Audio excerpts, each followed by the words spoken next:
Hello and welcome to the channel. As always, like the video, and if you enjoyed the story, leave a comment on if you would want more. This fanfiction was not created by me, but in the description there is a link to the fanfic so you can show your support to the creator and read along. Without any more delay, let's dive into the story. Naruto pushed himself forwards as he ran along the tree branches with his eyes focused on the route ahead of him. Beside him, Anko and Makoto jumped along his right and left, all looking towards the front, keeping their eyes focused and their wits about them. The trio were currently on a scouting mission along the border between Fire Country and Grass Country. They had gotten reports that a missing nin was seen along this route and had been causing trouble to travelers and merchants who were trying to get to Konoha and Iwa for trading purposes. They originated from Wave, since Wave was a major trade point in the elemental nations, and this missing nin had caused the trading to get many major delays. Naruto was sent to investigate alongside Anko and Makoto. Anko, since she wanted to get out of the village for a little while, with the torture and integration division taking up a lot of her time. While Makoto was sent since Minato wanted a well-known shinobi on this mission in case things did not go their way. Itachi meanwhile had joined the Anbu and was quickly rising to the rank of an Anbu captain. Naruto, though offered to become an Anbu, settled instead with becoming a jonin. The life of an Anbu was not the one he wanted. Anko, not wanting to be left behind, had managed to get pushed to special jonin. While her taijutsu and summons were easily jonin level, she still had to work on her ninjutsu and stamina portion of her skills, something Makoto was helping her with when possible. The trio were running almost on the border between the two countries, and they were surprised that they had not run into any Iwa shinobi yet, since most would have had patrols in the area similar to what they were doing. "Do you sense anyone, Naruto?" Makoto asked as Naruto focused on his surroundings. He spread his sensory abilities to 2 miles wide. After a moment of silence, he opened them and shook his head. "Nothing so far." "In that case, it may be best to stop for the night. It is almost sundown and we do not want to be running during the night, since our view would be obscured and it will be more dangerous continuing." Naruto and Anko nodded and quickly found a small cave formation a little ways off that would be perfect for a camp setup. It was only about 12 feet long into the mountainside, but it did give them some cover and would likely be the best thing they would find. Makoto had been going on missions more regularly lately, since it helped to prove the Uchiha's loyalty to Konoha. When the other clans, shinobi and civilians, discovered and were told about the almost rebellion, the Uchiha clan lost a lot of trust and respect. Since then, Makoto had become the head of the Uchiha clan and was grooming Itachi to one day take over, since he was the eldest child. She was teaching him what he needed to know so that when he took over he could be an efficient leader and know when to be kind and when to be strict. Something unfortunately Makoto's second son Sasuke seemed to need. When finding out about his father, Sasuke had become a very quiet, broody boy who preferred being alone and shot anyone down who wanted to befriend him. A few times Itachi and Makoto had to stop Sasuke from pushing Ria around, since he did not want a weak sister. Makoto would quickly discipline her son, which only made him brood more. He made his life goal to defeat his older brother and become the head of the clan. Itachi's only response to that was a flick to the forehead and telling him he would be waiting. It seemed that while Itachi and Ria had taken after Makoto mostly, Sasuke's personality was leaning more towards his father's and his way of thinking. The one clan, though, that thrived off the Uchiha clan essentially being cut in half was the Kyuubi clan. Before, the Uchiha clan was the most powerful, but now with their numbers halved, the Kyuubi clan was now the largest of main clans and as well as the most powerful. That was something the Hyugas obviously knew, since some became quite pompous and walked with an air of superiority. But the clan head Hayashi Hyuga quickly stopped that and punished anyone who tried to think that way.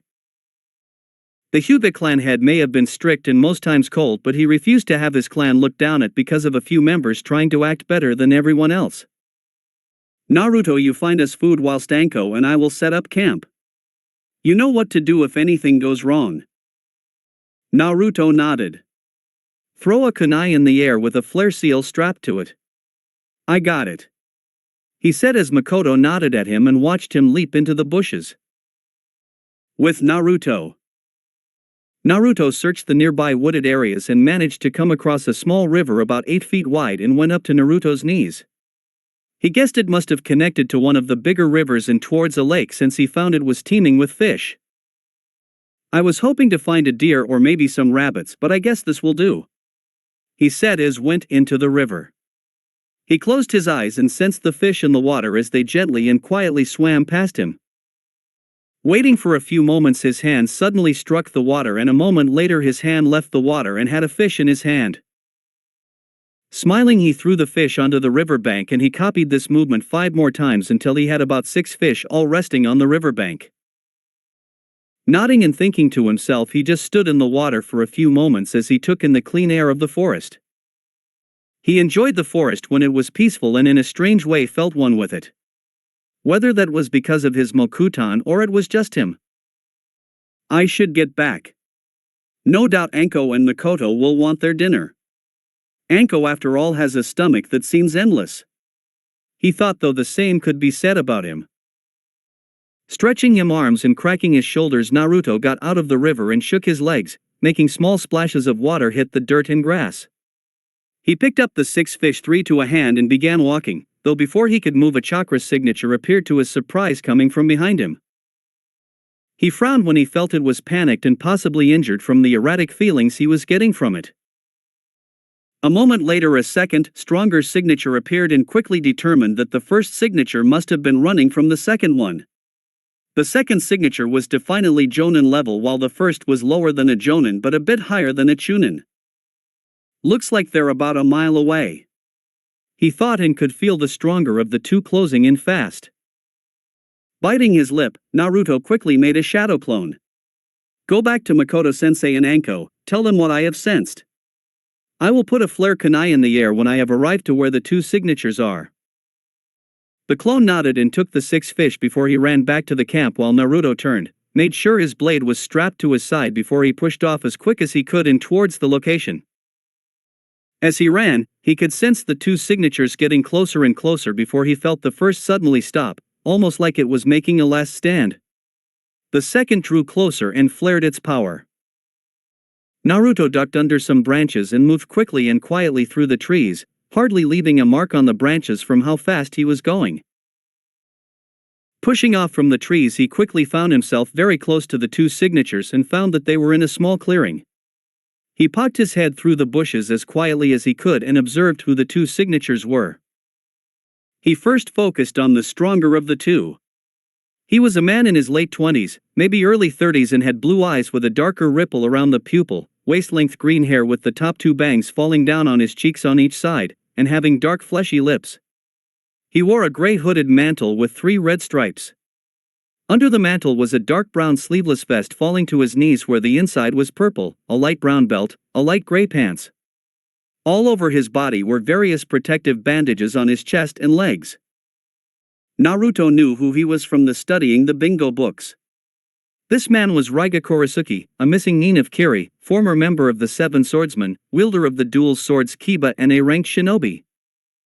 A very deadly foe, Naruto thought before he turned to the other signature and almost fell out of the tree when he saw who it was. For years it had been since he last saw her, and yet she looked almost exactly like the last time he saw her, other than the fact she was 4 years older as well. Her black hair was still short and stopped just past her chin. Her uniform was similar as well, though now she had the pale brown Chunin jacket added to it. What are the chances of her being here? He thought to himself before he saw the swordsman raise the twin Kiba blades. The pair of swords was slim and straight double-edged blades. Both blades also have an upward curved bladed prong near the tip of one side of blade and another one near the base of the blade's other side. Makoto-sensei will probably yell at me for this, he thought before with a burst of speed pushed himself up the tree branch and landing between the 2. The 2 Kiba blades were coming down at him, so he drew Shusui out and managed to block the strike.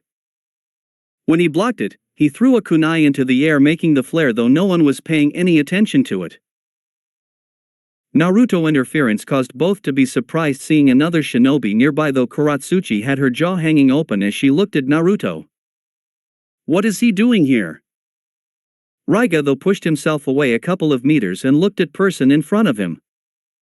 Kiroi Senko? Was his first thought before he realized the person in front of him was too young and the hair was too short as well as the eyes. Who are you, boy? Why are you interfering? Raiga asked as he took 2 steps forward with the Kiba blade held tightly in his hands. Naruto shrugged. I was in the neighborhood and I heard fighting.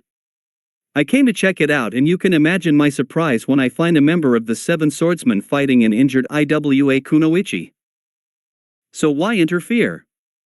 Last I checked, Konoha hated Iwa and vice versa. Oh, they still do, but I think it's a stupid rivalry. Personally, I have no problem with Iwa and this girl here, I know in a way. I don't really want to see her get killed. Naruto looked behind him for a moment to look at Kuratsuchi injuries. Her right leg had a big gash in it and a small bit of the bone was lodged out of her skin. It was a surprise that she managed to run as fast as she did with that kind of leg injury. He turned back to look at Raiga. You can't beat me, brat. I was once a member of the 7 swordsmen, 7 of the best kenjutsu users in all of Kiri. You think you can hold a candle to my skills? There is one way to find out. I have always enjoyed fighting strong opponents and I have always wanted to fight one of the 7. Kuratsuchi, who was lying behind them watching this unfold, did not understand it. She did not understand why he was protecting her. Shouldn't he hate her?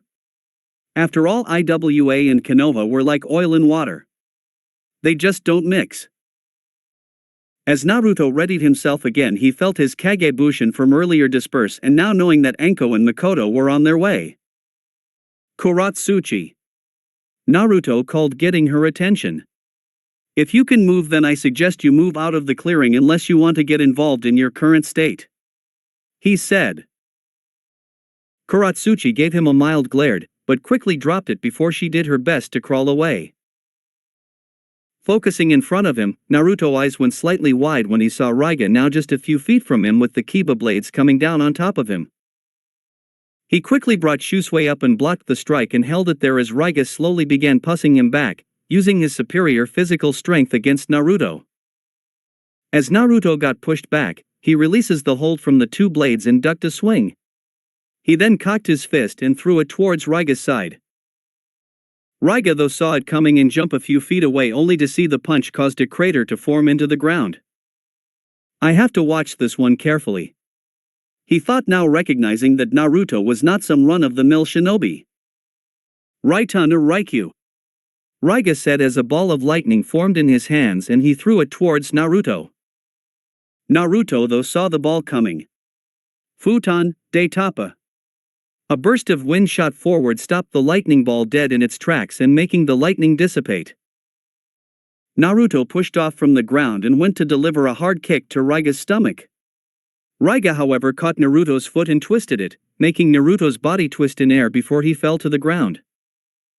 A little dazed, Naruto saw one of the Kiba blades coming towards his head and move it to the side, narrowly dodging the top of the sword. He brought his left leg up and kicked Raiga away, making the swordsman's feet skid along the ground a few meters before he stopped. Naruto got back up, but Raiga threw one of the kibas towards Naruto's face and Naruto narrowly dodged it again, but this time felt the tip of the blade slash against his cheek as a bit of blood tricked down it. Naruto pushed himself away. Suetun Mizu Dangon no Jutsu. Raiga quickly did the same. Suetun Mizu Dangon no Jutsu. The bullets from each side collided with one another, neither managing to hit the opponent, and the jutsus quickly cancelled each other out. Raiga and Naruto battled, both trying to get the better over the other as Raiga swung one of the kibas at Naruto, who managed to block the blade. Raiga then brought the second kiba up and aimed it at Naruto's abdomen from the side. Naruto saw it from the corner of his eye and the blade hit Naruto. Kuratsuchi gasped a little seeing Naruto get hit, but then saw his from burst into smoke and be replaced by a log. Raiga looked around for a few moments before he saw a shadow forming beneath him. He looked up and saw Naruto coming down towards him. Naruto aimed to split Raiga right down the middle, but with his swords in an X shape, Raiga blocked the strike as the two again fought for dominance. This time though, Naruto used his footwork to his advantage and managed to slip his right leg between Raiga's. He then leaned forward as their blades were crossed and head-butted the swordsman, making him stumble back. Taking the chance, Naruto threw a chakra-enhanced kick to Raiga's stomach, making him tumble and skid to the ground. Raiga fumed as he got back up and felt a small trickle of blood go down his forehead before quickly swept it away. From the side of the clearing, Karatsuchi was watching in slight awe. She looked at Naruto and could not believe that someone her age was managing to hold his own against someone as strong as one on the Seven Swordsmen. I thought he was strong before, but in these last few years he has not been slacking. I can barely keep up with their movements as they are. Alright brat, you're not bad. I'll give you that, and your sword is a fine blade. But it's time to stop messing around, he said as Naruto watched as Raiga held up his right hand and made a sign. Kirigakura no Jutsu, he said as Naruto watched in panic as a heavy mist began to form around the field. As the mist settled in, he managed to notice as well before the mist covered the top that the sky had darkened and thunderclouds had set in. As the mist finally settled, Naruto could barely see 6 feet in front of him. His view was completely obscured and he quickly knew that eyesight was not going to help him here. I have to use my sensor abilities for this one. They might be the only thing I can use in this situation. Now you are in my territory, boy, Raiga said as though his voice could be heard from all directions. Naruto guessed he must have been projecting his voice with his chakra. This is a little trick I learned from my old pal Zabuza. Well, more like stole it from him, but it's all the same. If you are trying to scare me, then you will have to do a lot better than that, Naruto called but heard a low chuckle. We shall see, he said before Naruto heard thunder rumble overhead and could scarcely see a bright light suddenly strike not far from him. He sensed Raiga was about 20 meters to his left and threw a few shurikens in that direction. He heard some clanging before Raiga's voice was heard again. Ikazuchi no Kiba. Naruto could barely see as a lighting current that must have originated from Raiga shoot towards the sky and saw it ripple along the skyline. After a moment, Naruto's eye widened and quickly jumped to the side and rolled away just as a bolt of lightning formed and shot down towards the ground, making a small explosion occur. That was too close, Naruto thought before he went back to sensing for Raiga, who was now 10 meters behind him. He quickly turned around and blocked a strike from Raiga. Sanjiroku Pound Ho, Naruto called as Naruto slashed the air and made an airstrike sail towards Raiga. Raiga, though, only grinned as he ducked and rolled out of the way and went back to using the mist. Ikazuchi no Kiba. Naruto once again heard as he saw lightning shoot into the sky again, and Naruto once again managed to roll out of the path of the falling lightning strike. However, as he rolled, he inadvertently rolled towards Raiga, who was waiting for Naruto, and drove the Kiba into Naruto's side. Naruto sensed him at the last second and moved to the side, but still the blade managed to cut his side and make blood begin to pour out of the wound. Naruto jumped away and clutched the wound. This is not good timing, he thought as the hand over the wound began pumping healing chakra into the cut, hoping to heal it enough. It looks like the young swordsman is now injured. I guess he is not as strong as he thought he was, Raiga taunted. Naruto took a calm breath. Okay, enough is enough. No more letting him toy with you like this. The next strike he might land on me could be the last. Use the training your senseis have given you. As his left hand poured some more healing chakra into the wound, Naruto brought his right fist up and slammed it into the ground, causing the entire field to quake and become dislodged as large rocks and debris shot all over the place. Raiga, who was going to strike Naruto again, lost balance and stumbled just as Naruto managed to sense where he was again. Pushing himself forward, Naruto clashed blades with Raiga again as Raiga tried to force Naruto back. He managed to do so, but watched as Naruto burst in a puff of some. Where is he? He thought as he tried to look around, only to realize that the tables had now turned and Naruto was now using the mist to his advantage. Not wanting to let a kid beat him, Raiga put his blades in the air as lightning hit the blades and electricity covered his entire body. Reijiki no Yoroi. This is only good for one attack, but I will kill you. Naruto listened nearby as he closed his eyes and sensed Raiga. He could tell that Jutsu in particular had taken a lot of chakra from him, and sooner or later the guy would be running on empty while Naruto's large reserve still has plenty in them. His wound on his side was now partially healed, though as soon as the battle was over he would need to finish the job and bandage his side. The armor was similar to what the Raikage used, only nowhere near as strong. Naruto gathered chakra and built it up in his body. If I can use a powerful burst of chakra to release a genjutsu, then it should be possible to do something similar for this jutsu. Nothing can get through this armor. Be thankful that afterwards I will give you a proper burial.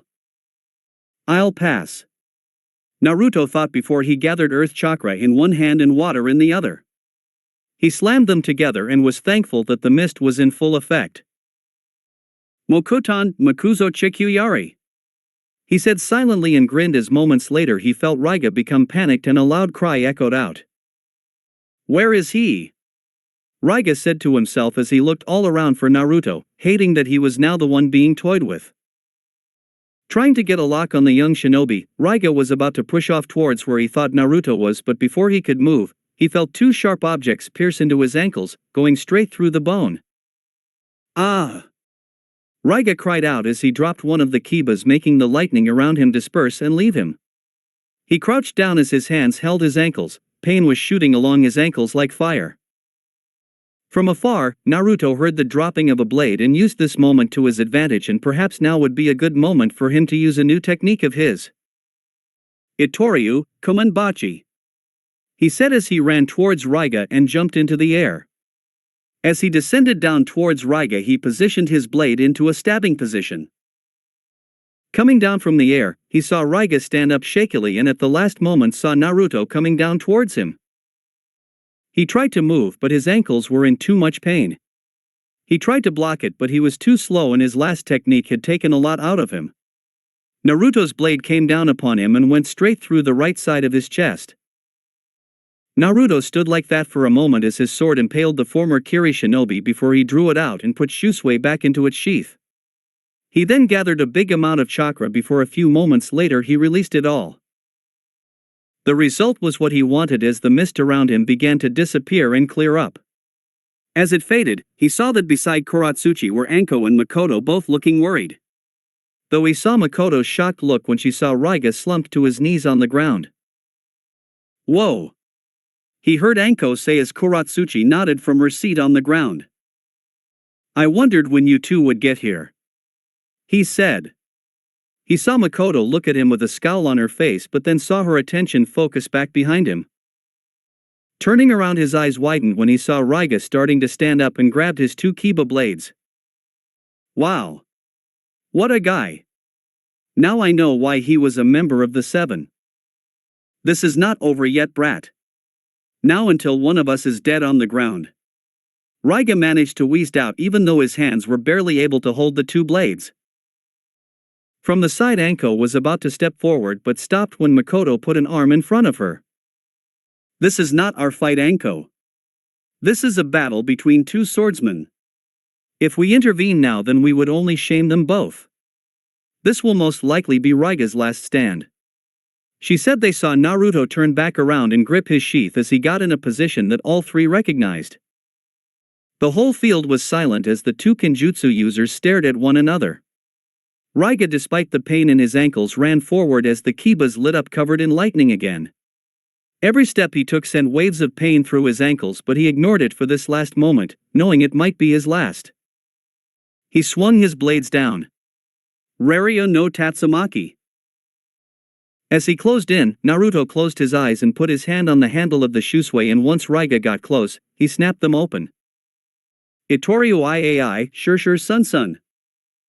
Naruto disappeared and then reappeared behind Raiga as Raiga stopped dead in his tracks. A small trickle of blood went down his chin before he managed to turn his head towards Naruto and looked at the blonde, who now turned his head around to look at Raiga. Why, you are a fine swordsman. I may have started out your enemy, but no, I am glad that I could fall to the sword of one who will become a great swordsman in our world. Naruto said nothing, but nodded as he made the final clink sound as his blade hit the sheath. When it did, blood spurted from Raiga's chest as a long diagonal cut appeared and forced Raiga to the ground. As he hit the ground, his eyes closed permanently, while Anko, Makoto, and Kuratsuchi now had one thing on their mind. Naruto / he just killed a member of the Seven Swordsmen. Naruto looked at his fallen opponent and offered a small prayer as he wished for his opponent a good life in the afterlife before he put his hand over his left shoulder where a long cut now lay. I guess Raiga's last cut did manage to hit its mark, he thought. The wound was not life-threatening or anything, but he knew that it would scar over, and for that he was actually happy. It would be a scar that would serve as a memento from his battle with a member of the Seven Swordsmen and a powerful Kiri shinobi. Silently Makoto, Anko, and Kuratsuchi, who was being carried by Anko, reluctantly made their way towards him. They saw his wounds and knew he would need to get them checked over soon, but for the moment let him lament in his victory. Well, almost before he felt a whack on the back of his head. "Ah, what was that for?" he said, looking towards his sensei, who scowled at him. "What were you thinking challenging an ranked shinobi and member of the Seven Swordsmen to a battle? You could have been killed." "But I wasn't." "That count for something, doesn't it?" "Perhaps, but if it did not go that way, imagine what your family will think when we might have had to take your body back to Konoha. Think next time, Naruto. Is your life worth risking for somebody who was a shinobi from another village?" Naruto shrugged. "Probably not, but I did so anyway. It would have been wrong of me to have just stood there and let him kill her. I won't let that happen on my watch. Not even if they are from another village. Personally, I don't care about the silly rivalry between our two villages, and I did the right thing." Makoto and Anko rolled their eyes but knew Naruto would have intervened any way you look at it. "So what exactly do we do with the body?" Anko asked as Makoto looked to Naruto, since he was the one who defeated Raiga. "I guess I will take it with me back to the Leaf. Raiga had a big bounty on him since he was an A-ranked missing nin and member of the Seven Swordsmen. It would be a nice income addition to have.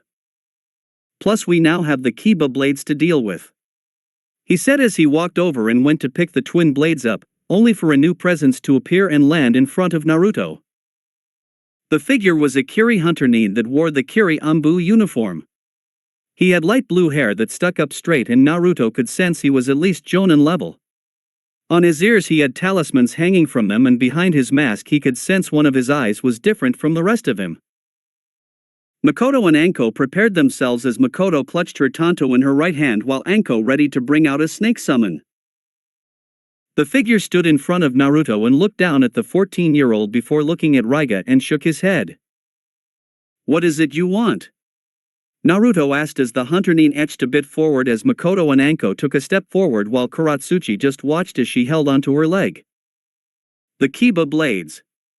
They are property of the village hidden in the mist, and I will be returning them as such. My future Mizukage mate Terumi will need the assistance of those blades."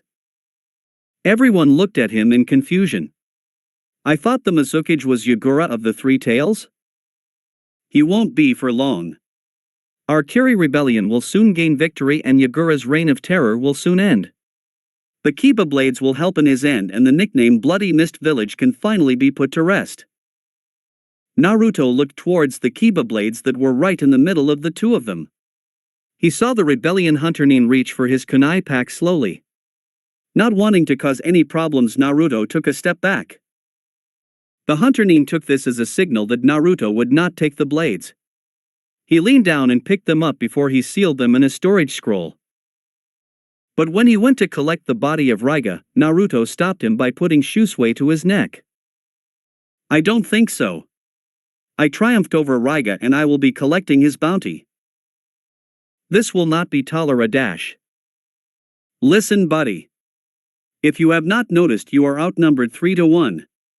I could have fought over those two blades, but I didn't because I knew there could be problems between Konoha and Kiri if I did that. The last thing I want is to bring unnecessary battles or war to my home. But this is where I draw the line. I will be collecting the bounty from Raiga's head." Naruto then leaned in and whispered in the hunter nin's ear. "Unless you want me to tell the Hokage and the Kyuubi clan that you have a Byakugan in that eye of yours," he said, making the blood run cold through the hunter nin. He looked towards Naruto and retracted his hand away from Raiga. Without missing a beat, the Kiri hunter nin jumped away onto one of the tree branches and sped off. Naruto meanwhile sheathed his blade and stored Raiga's body in a storage scroll. He walked back over towards his comrades and guest and headed back to their campsite. Naruto picked up Kuratsuchi bridal style, making the girl blush and wriggle, but a raised eyebrow from Naruto quickly made her stop and go quiet. As they ran along the treetops and Naruto verifying that Kuratsuchi was okay to go with them, the IWA girl made the best of what she got and leaned into Naruto. Next day. The next day Kuratsuchi was in a similar position as she held onto Naruto's neck from behind as he piggybacked her with Makoto and Anko slightly in front of him. The rest of the night had been uneventful as Naruto healed Kuratsuchi's wounds while Makoto used her limited knowledge of medical jutsu to heal Naruto. But once they got back to the village, he would have to go to the hospital to get them checked over. Not much had been said from Kuratsuchi other than thank you for the food and shelter from the Leaf Shinobi. Currently they were escorting Kuratsuchi to the border between their two countries and would drop her a little distance away from a patrol station. Makoto did not want to risk the IWA Shinobi thinking they were hostile. Since grass country was between their two countries, they would drop her off at one of the spots IWA Shinobi stop at regularly in the border country. "You okay back there?" he asked as Kuratsuchi nodded. "Are you going to say anything other than nod or shake your head?" He got his answer in the form of a shaking head. He pouted a little before shrugging. "Suit yourself. Be ashamed not hear that pretty voice of yours. I'm sure it makes many men and some women tingle when they hear it." Naruto smirked a little when he saw her face heat up and felt her flick his ear. "Don't say such things." Fine, fine. He said back, just happy that she finally spoke. "So, what have you been doing since our battle during the Chunin exams?" "Getting stronger, I bet." "Of course, I said I would, and I will still want a rematch one day for that humiliating defeat you gave me. I thought you were going all out against me, but your match with the Uchiha was even more earth-shaking. I hate it when people hold back against me.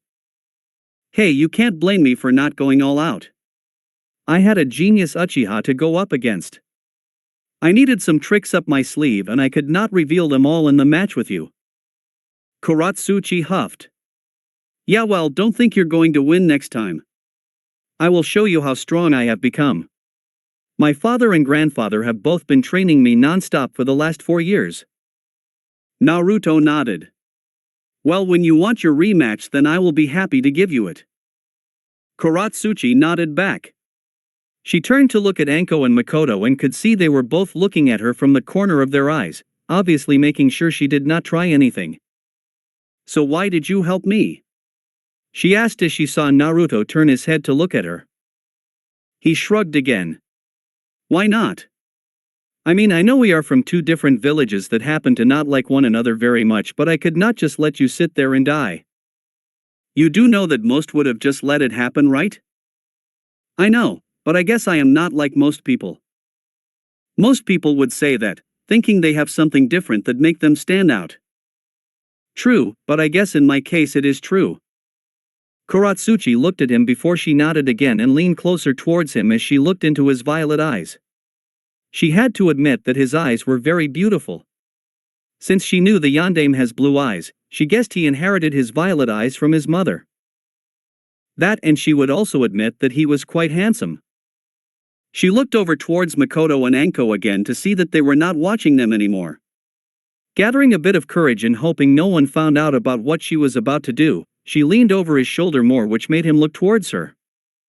Before he could do anything or react, Kuratsuchi's lips pressed against his. It was quick and did not even last a second, but he felt her soft lips against his and could taste cinnamon on them. It made him want to lean in and kiss her back, but stopped when he almost tripped over and fell to the ground. "Tell no one. That was just a way of saying thank you.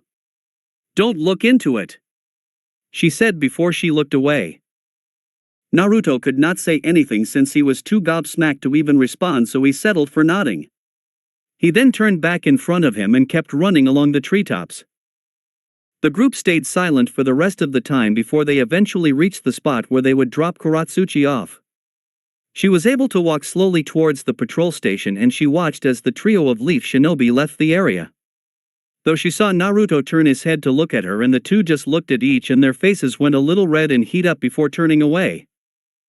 As they left, both had a tiny smile appear on their faces while Kuratsuchi shook her head. "Calm down, girl, it was just one kiss.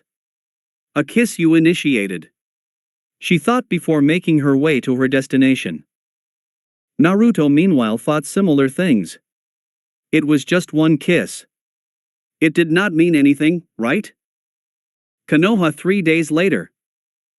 Minato sighed and leaned back in his chair to take a moment rest as the paperwork just built up and up on the table. He did try the Kagebushin to conquer it, but his wife put that idea down, saying he could not cheat his way through it and had to man up. "She is so cruel to me," he cried inwardly before shaking his head and sitting upright as Kushina and Makoto walked through the door, both happily chatting and smiling. "How is he?" Minato asked, referring to Naruto. "He's fine," Kushina answered. Shizen said most of the injuries have already healed, but the bigger wounds like the one on his shoulder and side will scar over. Minato nodded and leaned back again and whistled. "Our son, who is 14 years old, managed to defeat one of the 7 swordsmen. Who would have thought it, even if Raiga was not one of the stronger members?" The moment they returned, Makoto sent Naruto straight to the hospital to get his wounds looked over and sent Enko with him. Then when she arrived at the Hokage office, Minato and Kushina were in the office making out on the desk. Makoto quickly spoke up since she did not think the village needed an Uzumaki Namikaze baby number 5. After relaying what happened on the mission and get to Naruto, Kushina had completed blurred out of the room as she ran so fast to the hospital that most only saw a red blur barreling past them. When she arrived, she but smothered her son into her chest and was checking him over before lecturing him about fighting a member of 7 swordsmen, saying he could have been killed. Minato was the same, though inwardly he could not have been any prouder. As the trio spoke, Jiraiya jumped through the window and threw a bingo book at Minato, who quickly caught it. "There a reason you threw this to me, sensei?" Jiraiya frowned. "Take a look on page 165 and see what your baka of a son has done." Everyone frowned at the tone, but Minato quickly opened up to page 165. Makoto and Kushina looked over to see what they were supposed to be looking at before they all went pale and eye-wide when they saw the brand new member of the bingo book. Naruto woke up and his eyes flickered as his gaze looked over towards the window in his room, getting a good look of the sky and the few clouds that hovered along it. Turning over, he then looked up at the ceiling for a moment before he felt a familiar feeling between his legs. He looked down and groaned again when he saw his manly part was erected and making a sizable tent form from his covers. It had been that way ever since he last met the IWA girl Kuratsuchi. He blamed that quick kiss she gave him because since then he had not been able to get her out of his head. Every time he thought of her, he could still taste the cinnamon from her lips and as well as feel how soft her lips were. What are these feeling towards her? I don't understand them. He thought, since just the thought of her and her light pink eyes made his stomach do a few flips and his heart flutter. Could I have feelings for her? He wondered, since it sounded so stupid if he did. He had only properly met her twice, and one of those times she was trying to kick his ass. He did not dare speak to anyone about this. If someone he knew discovered he was developing potential feelings for a girl from IWA, the granddaughter of Tsuchikage no less, it would bring trouble, and he knew it would cause even more problems between him and his family. His friends might accept it, but he dreaded what his parents would have thought about it. Especially considering how IWA thinks of his father. Sighing and getting out of bed, he took a quick shower and dressed in some comfy civilian clothes since he had the next few days off. At 15, Naruto was now 5'8" and was now taller than his mother and the same height as Tsunade. His hair was kept short, since if it got longer then he would just look like his father. The main noticeable change was that now on Naruto's forehead was a purple diamond mark, just like Tsunade has on her forehead. Since the news of his battle got out with Raiga Kurisuki and that he was now in the bingo books as an A-rank shinobi, Tsunade and others knew that Naruto would be targeted by bounty hunters, shinobi, and missing nin. So Tsunade decided that to make sure he had a better chance of surviving an encounter with a potentially stronger opponent, she placed the creation rebirth seal on his forehead. That way Naruto could store chakra into that seal, and if Naruto was injured to a point where he might die, then he could release it if stored enough chakra and heal all his wounds. Plus it helped that Naruto had some knowledge of medical jutsu thanks to his training with Tsunade. Tsunade knew that the jutsu would shorten his lifespan as did Naruto if he ever used it, but to her she would rather Naruto lose 5 years of his life than lose his life altogether. Kushina, Minato, Makoto, and Hiruzen all agreed as well and would give them some relief knowing he had the seal stored on him. Wearing simple black shorts and a dark green shirt, he walked out of his room and saw Anko and Itachi sitting around the table as Itachi ate his cereal while Anko was guzzling down a glass of orange juice. Morning sleepyhead, Anko said as Naruto gave her a tired wave and Itachi a slight nod. The Uchiha boy just nodded back before going back to his breakfast. Busy, I take it? He asked as he put some toast in the toaster and waited for it to pop up. He saw Itachi dressed in his umbu uniform while Anko was in her usual shinobi wear and was slipping her sandals on underneath the table as she drank. You know it, got 3 people to torture today. Oh, the blood and the screaming. It just tickles me, she said as she mock shivered. You know you're never going to get a boyfriend if you keep scaring people like that. Itachi muttered but felt a swift foot kick him in the shin. Though it hurt, he did not show it and instead just raised an eyebrow at Anko, who was smiling happily at him. No man could ever handle my desires, my wonderful Uchiha friend, she said, ruffling the top of his head and making his hair go messy. Beside, as much as I like boys, you know I do like the women just as much. So you keep telling us, Naruto said, since Naruto and Itachi discovered that their teammate and friend was bisexual. In all honesty, they were not that surprised since Anko always seemed to look at girls behind in chests when they were not looking. Plus, it did not bother them since they both knew she had a thing for both sexes very earlier on and they accepted it easily and quickly. Then I guess I will warn the male and female population of Konoha and warn them Anko is looking for a good rutting. May Kami save them. True, but maybe we could get around again. You did love it when we went at it that one time, Anko said, wiggling her eyebrows at Naruto, who shook his head. That was something Naruto would never forget since it was only a couple of months ago. Naruto and Anko had been home alone and somehow the topic of sex had come up and how it led to them saying that since they were shinobi, they could die on any mission at any given time. Both mentioned that neither wanted to die a virgin. So after some more talking and the eventually addition of some alcohol, Naruto and Anko lost their virginity to one another. It was not bad, if anything for their first time it was pretty amazing since Anko did things with her tongue that Naruto did not think was even possible. And Anko loved how rough Naruto could get when they were in the moment along with his stamina. The next day after their night of passion, nothing really changed and they went back to being normal friends. Both were not that bothered by it and were happy that they had sex for the first time with a good friend and someone that they both enjoyed being with. They did not understand why people thought sex would overcomplicate things. Before they were friends and now they were friends who lost their virginity to one another, nothing more, nothing less. Though they both felt sorry for Itachi when he came out of his room looking dead tired and glaring at them, neither realized he had even come home and must have heard them going at it since Naruto did not put up silent seals around the room.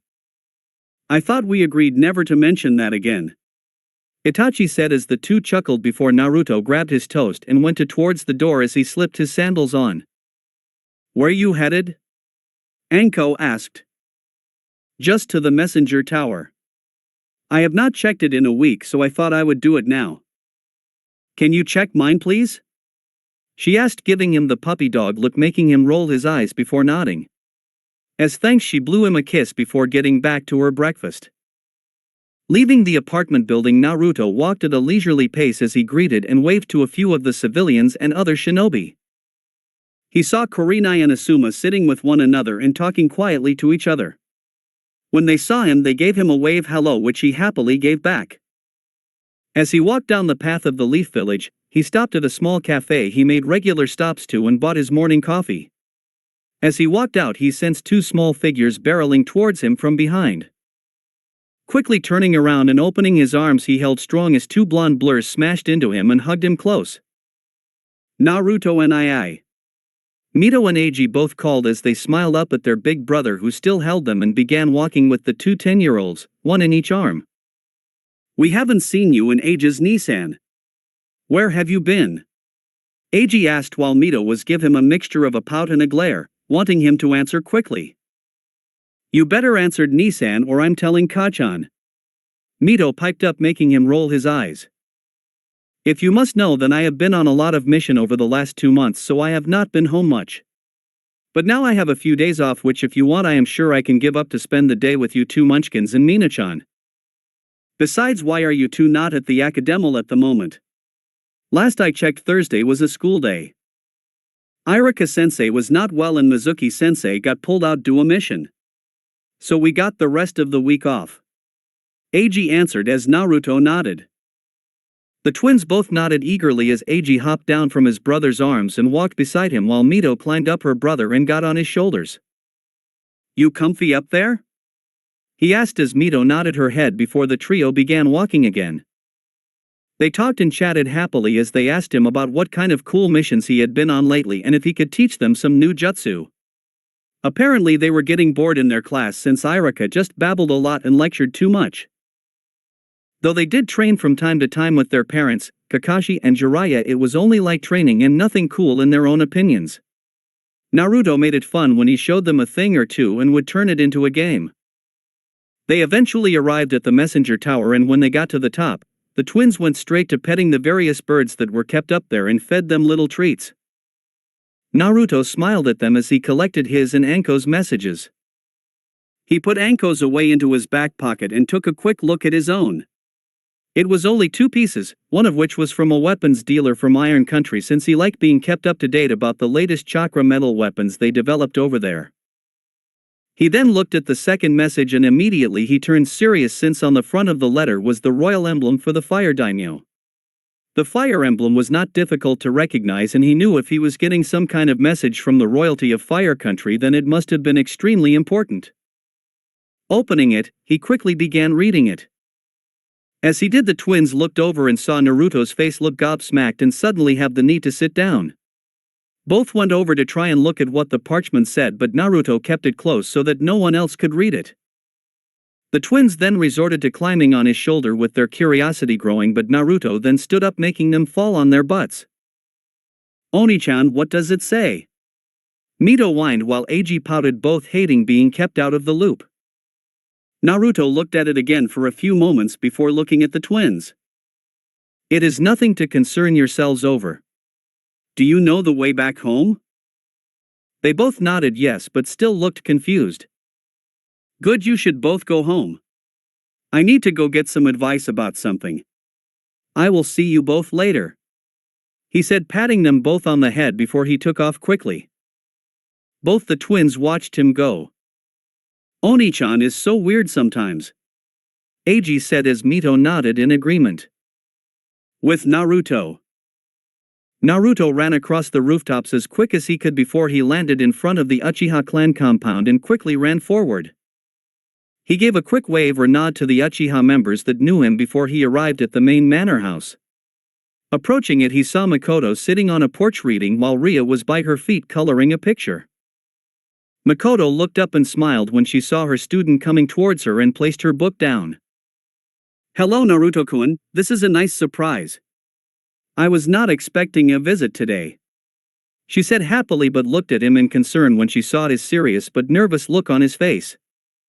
She quickly sent Ria inside as Naruto took a seat next to her and showed her the letter that was in his hand. Her eyes went slightly wide when she saw the Fire Country emblem and already had an idea of what it might be. She scanned the contents of it as Naruto sat quietly beside her. Since Makoto was one of only 2 people he knew about that could relate to this, he valued her opinion highly in this regard. After a minute, Makoto looked up at him looking both stunned and immensely proud. They want you to join the Guardian Shinobi 12? She asked as Naruto nodded in his head. Naruto, this is such a huge honor. Oh, I am so proud of you. Makoto leaned forward and hugged him in congratulation, which Naruto quickly reciprocated before they broke off. What should I do? I mean, should I take it? I don't see why you shouldn't, to be honest, Naruto. It's such an honor to be asked to join, and very few people ever get asked.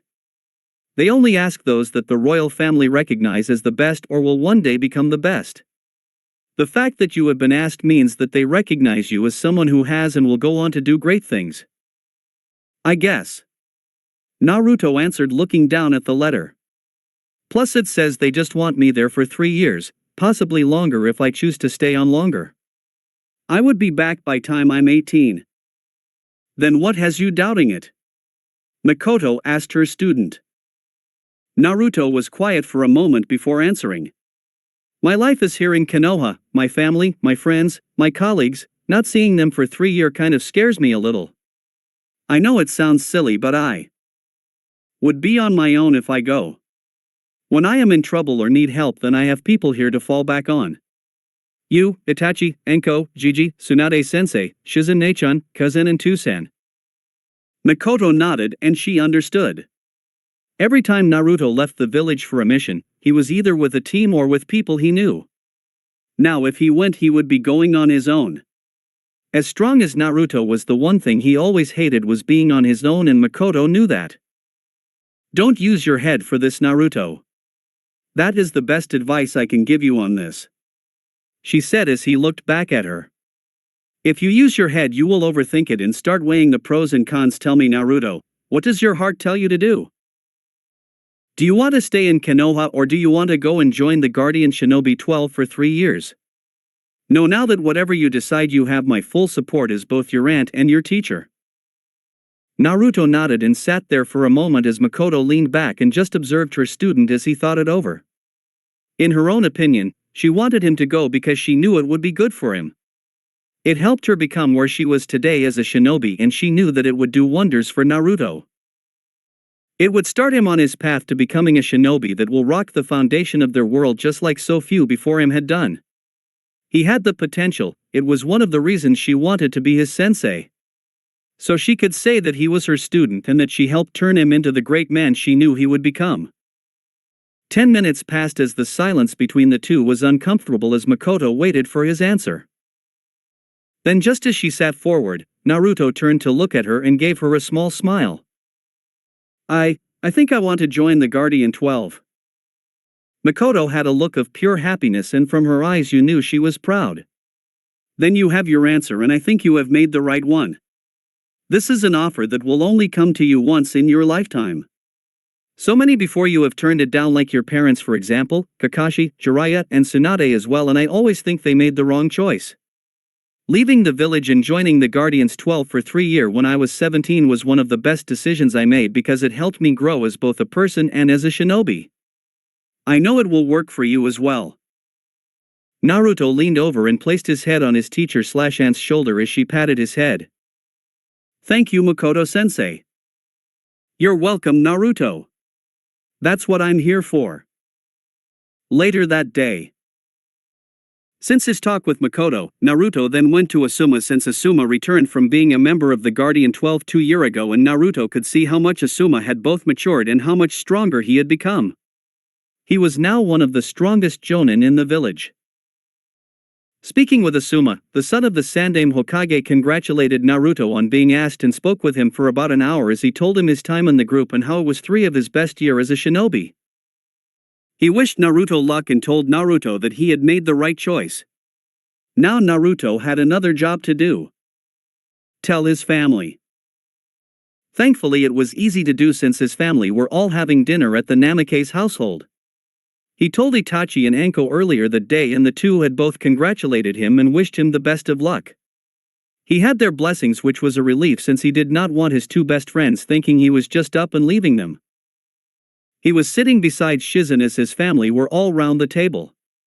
His mother had Eiji and Mina next to her on her right and Tsunade next to her on her left. His father was at the head of the table while he was sitting right at the end with Jiraiya, Shizune, and Mito sitting to his left. Hiruzen meanwhile was at the opposite side of table. Kakashi had also been invited, but he was 2 hours late, so they started without him. Minato was conversing with Jiraiya about trivial things while Kushina was speaking with Tsunade and Shizune. Eiji and Mina were talking to Hiruzen, who was telling them old stories about his time as a genin. Oni-chan, are you okay? You are being really quiet. Mito asked as Naruto nodded. I'm fine, Mito-chan. I just have a bit on my mind, that's all. Is it about that letter you got today? She asked. Thought said it a little loudly since everyone around the table heard and looked towards Naruto. Letter? What letter is she talking about, Naruto? Kushina asked as she leaned forwards a little, looking a little curious and worried. Naruto looked around to see all eyes were on him. He sighed a little and stood up. He reached into his pocket and took the letter out. When everyone saw the royal family fire emblem, they looked a little surprised and already had potential outcomes going through their head. He leaned over and handed it to his father. Minato took it and began reading it over to himself for a moment before he looked at Naruto in surprise. They want me to join the Guardian Shinobi 12 and I have decided that I want to go. No one said a word as they let the information sink in. He was not surprised when the first voice he heard was his mother. No, absolutely not. You are not leaving the village for 3 years to be some pompous man's bodyguard, she said with her voice raised high. Naruto, this is a great honor. Well done, Shizen said as she hugged him just like Makoto did earlier. It is quite an honor to be asked to join the Guardian 12, Naruto. I know Asuma speaks very highly of the group and that it helped him grow as a person and as a shinobi. Yeah, I ran in by Asuma-san and Makoto-sensei earlier to get their opinion on this since they are former members of the 12. You told Makoto before you told me? Before you told you family? Kushina said, not looking at all pleased. Of course I did. She is a former member of the 12 and she is my sensei. Who better to ask for advice on this? I don't think that would be wise. Jiraiya piped up as attention was drawn to him, causing Naruto's eyes to narrow at the man. He had very little respect for the perverted Sannin and viewed him with much contempt ever since the man showed that he cared very little for Naruto, as if he cared at all. Minato and Kushina have many enemies and Naruto being out of the village for 3 years would be bad idea. We don't need any unneeded attention from a 15-year-old trying to make a name for himself. Your family should come first in this and not your own selfish desires, Naruto, Jiraiya said as Naruto and a few other frowned at how he put it. The fuck's his problem? He should be pleased that I am out of his hair or not even really care, Naruto thought, looking at the toad Sannin. Yes, well, too bad it's not up to you, you old pervert, Naruto said as Jiraiya scowled. I have already chosen what I will do and I want to join for the 3-year contract. Makoto-sensei, Asuma-san, Itachi and Anko have all given me their blessing in telling me I should take the offer while I can. The adults all looked thoughtful while his siblings looked sad at the thought of him leaving for so long. Mina especially was barely holding her tears at bay. Well, I see no problem with it. I think it would be a great experience for Naruto, Tsunade spoke. I know I turned it down, as did many of us here, but that does not mean Naruto should have to. If he wants to join and protect the fire daimyo for 3 years, then he has my blessing to do so.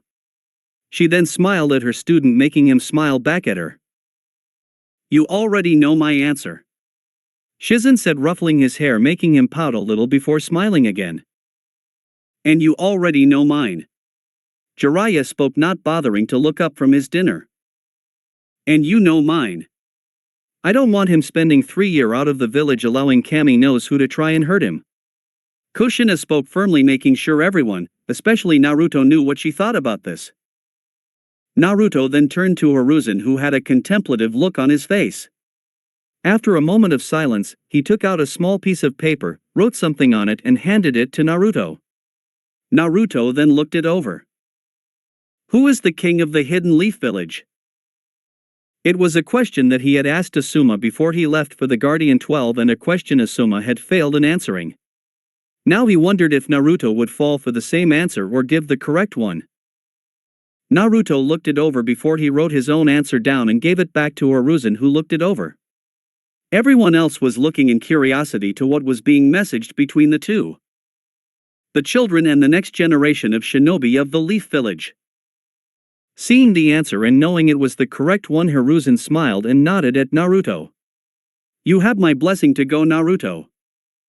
Thank you, Gigi, Naruto said, relieved that Hiruzen was okay with him going. Turning around, the then looked at the only person who had not answered yet. Minato sat in his seat and everyone turned to look at him, waiting for what his answer would be. Being Hokage, he should have been used to being looked at in such a way and being used to the pressure. But since this was his son who the topic was mainly about, he could not help but feel a little nervous. He knew that the disadvantage would be that Naruto might be targeted by his or Kushina's enemies as well as die protecting the fire daimyo, since there would have been hundreds if not thousands of rogue shinobi or mercenaries that would want the head of the daimyo. The advantage though would be that Naruto would get to see more of the world, he would train with some of the strongest people in Fire Country and would be put in a positive light and gain the favor of the fire daimyo. Having a daimyo on your side could only be a great boost for any shinobi. He looked the letter over again quickly before looking up at his eldest. When would you leave? It has no specific date but would like an answer ASAP. I don't think the fire daimyo is one to wait. He said since after meeting the fire daimyo himself he knew the man could be a little impatient but overall was a pretty decent guy. He was a man that was worth protecting. I am thinking in 2 days' time. I have already sent a return letter saying I would join. They will probably be expecting me to arrive by sometime next week. Minato nodded inside. He scratched his head before answering. I guess your mind is already pretty made up then, isn't it? He asked as Naruto nodded as he confirmed the statement. If it's what you want then I will not stand in the way. He said, giving his son a small smile, and was happy when Naruto returned one. Though by the look on his wife's face she most likely was not happy with it still and would be giving him an earful later that night. As everyone slowly began to talk and discuss again, Naruto noticed the chair where his baby sister Mina had been sitting was now empty. He could hear tiny footsteps making their way upstairs before he sighed and stood up. If you could excuse me for a moment, he said as everyone now noticed that Mina had snuck off at some point and guessed Naruto was going to go talk to her. Mina's room. Naruto walked up the stairs and walked towards Mina's room. On the door it had Mina's name written in pink and had little stars and glitter decorating it. He smiled because it just showed how innocent Mina really was. As he knocked on the door, he could hear soft crying and sobbing coming from inside. Mina-chan. Can I come in? He didn't get a reply and only heard more sobbing.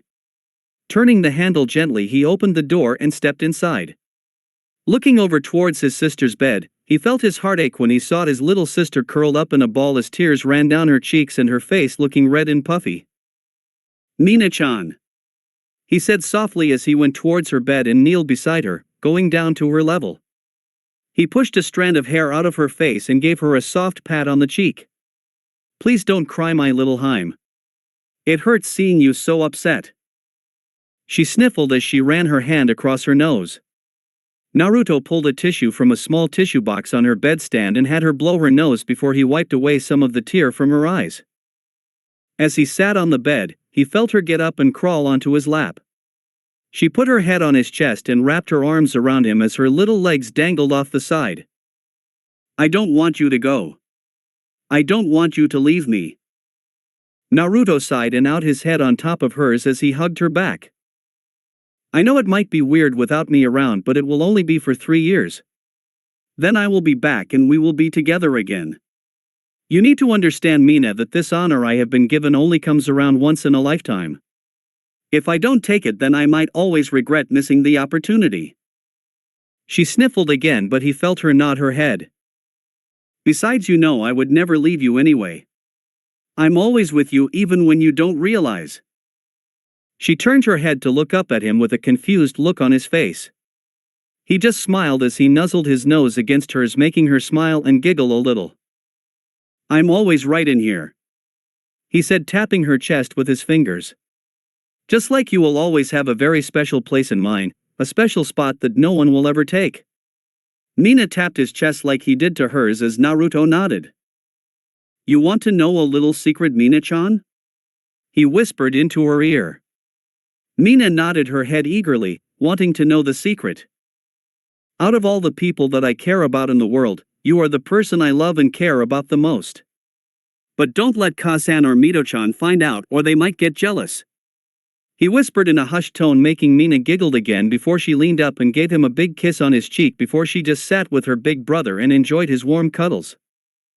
Naruto sat there hugging his baby sister, and he could not begin to realize how much he was going to miss not only her but Mito and Eiji as well. "Hey now," he said, getting her attention again. "How about tomorrow just you, Mito and Eiji spend the day together? It will just be the four of us and we can have a day of fun. We can all go to the park together, go up on the Hokage monument and have some Ichiraku's ramen for lunch. Would that be nice?" Mina's eyes gleamed happily and quickly nodded her head, showing she liked the idea before the two decided to go back downstairs and enjoy their dessert. Next evening, Kushina took a heavy breath as she combed her hair in the mirror in her room as she wore her light purple nightgown, getting ready for bed. She was not ready to see her eldest son leave tomorrow, not one bit, but she had eventually relented after she and Minato had spent a good 2 hours during the night talking about it, with Minato finally convincing her. The main convincing was how he described Naruto's feeling towards them both. After discovering how they unknowingly treated him for 5 years, Naruto was very distant and sometimes cold towards them. Not outright, but he was rarely in the same room as them. Now, though some of that trust had begun coming back, and Minato said he had noticed that Naruto was talking to them a bit more than he used to and he smiled more around them. It showed that things between the son and parents were slowly being rebuilt at a good steady pace, which is what both parties wanted. Realizing that, it helped her see that Naruto was not a baby or a little boy anymore. He was a young adult and a shinobi of Konoha. One that could hold his own and protect himself when it came. He was a smart boy and he knew when things got too bad and when to bail. So eventually she gave him her blessing. "You coming to bed, Kushi-chan?" Minato asked as he put a book to the side and got ready to go to sleep. "I will in just a moment. I just want to check that the kids are okay," she said, standing up as Minato nodded. Walking out of her room and into the hallway, she first stopped at Mina's room and peered in. However, she saw that Mina was not in her room. A brief bit of panic hit her as she went to look into Naruto's old room, since the twins and Mina convinced him to stay with them for his last 2 days, something Kushina was so happy with. Looking in once again, she saw her children was not in the room. Now, even more panicked, she almost ran over to the twins' room. She opened the door and was about to go in, but stopped herself when she saw what, or better yet, who was in there. The 2 beds that the twins slept in had been pushed together to make a bigger bed, and in this new bed was all 4 of her children. Naruto was lying in the middle and had Mina's fast asleep on top of his chest as her little head lay in the crook of his neck. Eiji and Mito had stationed themselves on his side and cuddled into him. Over them were Naruto's arms, which kept them secure against him. Kushina had to bring her hand up to her mouth to stop little sobs from coming out. The scene in front of her was nothing more than perfection. The 4 people that she had carried, birthed, and loved more than life itself, all together in a peaceful sleep. "I don't think I have seen them all together like that since they were little," Minato said, appearing behind her and wrapping his arms around her. Kushina leaned into her husband as they looked at their children happily. "It will be strange with Naruto gone for 3 years. I don't like the thought of one of my babies so far away from me, but I can't keep babying them all forever. I have to let go eventually." Minato nodded silently as they just stood there for a moment looking at their children. At the same time, they both noticed that there was a bit of space on the bed where Eiji was laying. Minato saw Kushina look at her children with pure unconditional love. He kissed her head. "Stay with them for tonight," he said as she looked at him. "There is room for 1 more on the bed and I know you want to stay with them. Stay with our children tonight and I will see you in the morning," he said. Kushina looked at Minato and smiled at him. She gave him a kiss on the lips before they broke apart. "Thank you," she said as Minato nodded at her before quietly going back to their room.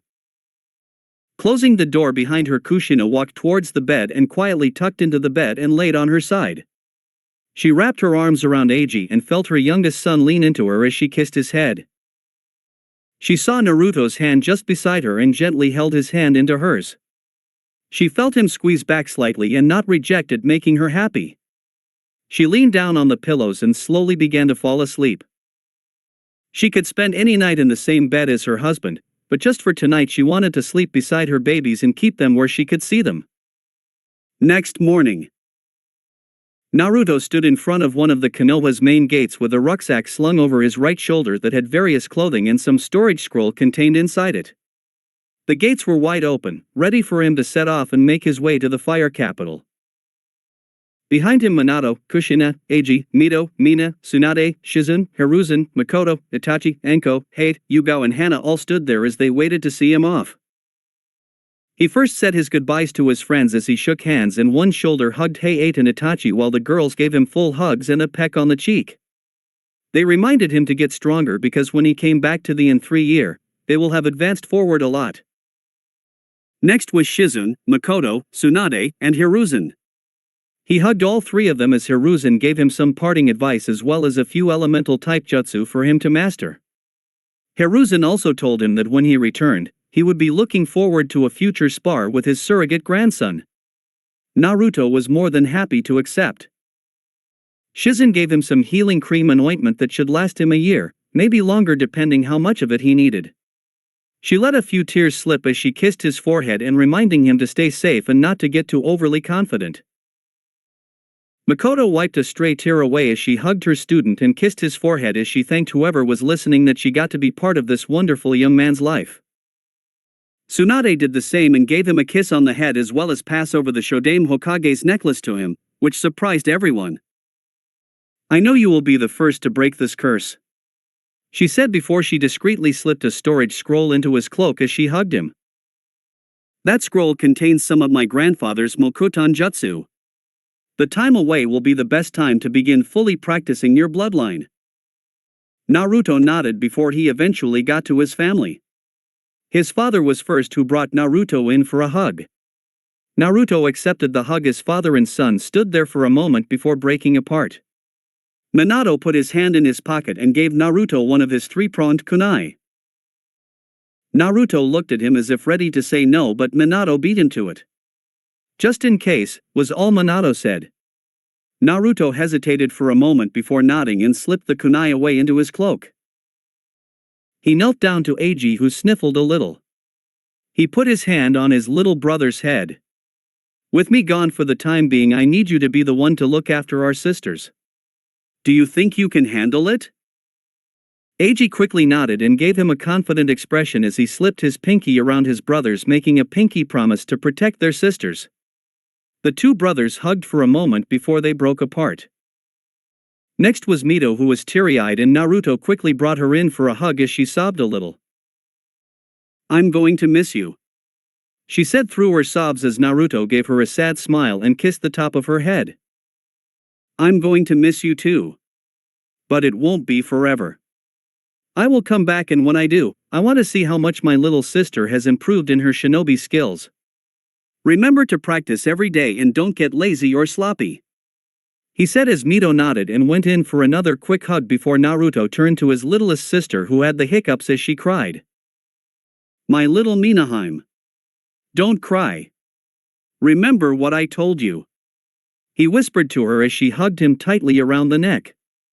He felt her nod her head and poke his chest. "In there and in here," she said as she tapped her chest as well, making Naruto nod at her. "That's right. As long as you remember that, I will always be with you," he said as gave her a kiss on the head while Mina gave him a big long sloppy kiss on the cheek. "I will write to the three of you when I can, and I want you to tell me how everything at home is okay," he said to his three siblings, who all nodded and were all brought in for a sibling hug as Naruto wrapped his arms around the three as they snuggled into him. After a few more moments passed, they broke off and Naruto had just one person left to say goodbye to. He moved over and stood directly in front of Kushina, who was doing her best not to start crying and tried to be strong. But judging from the way her lip was quivering, it was not going so well. She opened her arms out as if asking if she could hug him and internally hoped he would accept. Naruto stood there for a moment before he smiled and moved in and hugged his mother. He wrapped his arms around her since he was now taller than his mother. Kushina wrapped her arms around him as well and began speaking quietly to him. "I know you are grown up now, but as a mother I need to tell you these things. Remember not to stay up too late and to get plenty of rest. Remember to eat all 3 meals and not to overdo the ramen like we Uzumaki tend to do. Make some new friends while you are at the capital and never get too over your head in dangerous situations. Listen to your senpais and don't overdo your training. I don't want you coming home in crutches or worse. By now Kushina was letting her tear flow.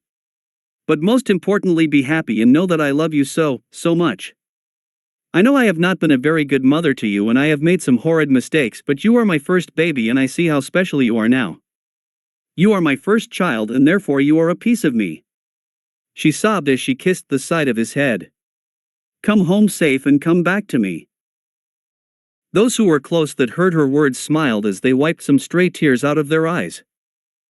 Naruto meanwhile listened to his mother's words, and deep inside his heart the pain that was inflicted on him over those 5 years of loneliness and neglect finally began to show signs of healing properly.